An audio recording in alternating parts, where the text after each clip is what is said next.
worldwide experience that people are participating in. It's making a difference.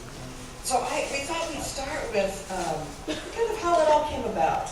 Reverend Mary Omwake is one of the founders of the Association for Development with Thought, and she was in the room the day the idea came forth through some visioning. And so Mary, if you'll share with us a little bit about the genesis of this.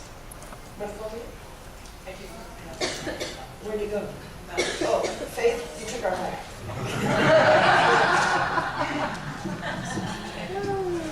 Oh, how are you? Just full? And we've been so blessed. I'm so blessed to be here. It began as an idea, as all creation does. And a group of 8 ministers from various New Thought traditions had very thriving, very wonderful communities. The universal spiritual principles that we call in thought, which are really part of ancient wisdom that have been taught by every profound great teacher on the planet, had changed our lives. And our communities were thriving in many ways. And there was a realization that these were universal principles. I think it was Roger Field in a group one time that spoke the word, I'm no longer here to serve any specific tradition, but I serve universal principles. The universal principles of love and harmony and cooperation and oneness and peace that come from all of us. And so that's how it emerged. And we got, so there we are in a room. And as it always happens when you've been prayed out and you're surrendered to a bigger something that wants to emerge, Arun Gandhi was at a picnic with someone in our group and shared that he yearned, but he didn't have the facilities, he didn't know how to do it, to bring forth the teachings of his grandfather, Muhammad. So just remember, this is 12, 13 years ago. And these principles now permeate. You can't pick up a magazine and refer to Gandhi and King and now Chavez. And so Barbara Fields, I think, is the one that heard that. And someone else, just as the way Spirit prompts it, but this is going to be the 30th anniversary of the assassination of Martin Luther King Jr. What amazing synchronicity. And I don't know who did the finger count and went 64 days. 64 days to plant the universal principles of peace.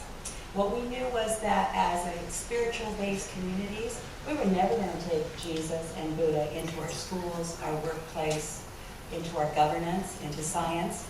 But you know how they just love the people who practice. Gandhi, Martin Luther King Jr. And so out of that, 9 months later, with the intention of serving the awakening on the planet, we were at the United Nations, sponsored by the country of India. That's how fast that idea spreads. It's amazed us. Because one of the things about this program, this idea that emerged was this idea of an omni-local model. That the core idea, the idea of peace, an awakened world, the practices of ahimsa, the reason we call it nonviolence in English is we don't have a really good word for ahimsa, which is the sacred practice that arises from oneness and the sacredness of life. And so as this emerged, it just took off. And the omni-local model is we hold the principles and the idea as it's sent out, and then groups take the idea and create their own unique, amazing expression of it. So you're going to hear today just an tip of the iceberg of the tens of thousands of programs and initiatives that have resulted from the launching of the Gandhi King and now the Gandhi King Chavez, Cesar Chavez, taking the principles of his teacher, Martin Luther King Jr., and taking it to California into the farm labor movement. So it's just evolved and evolved from that.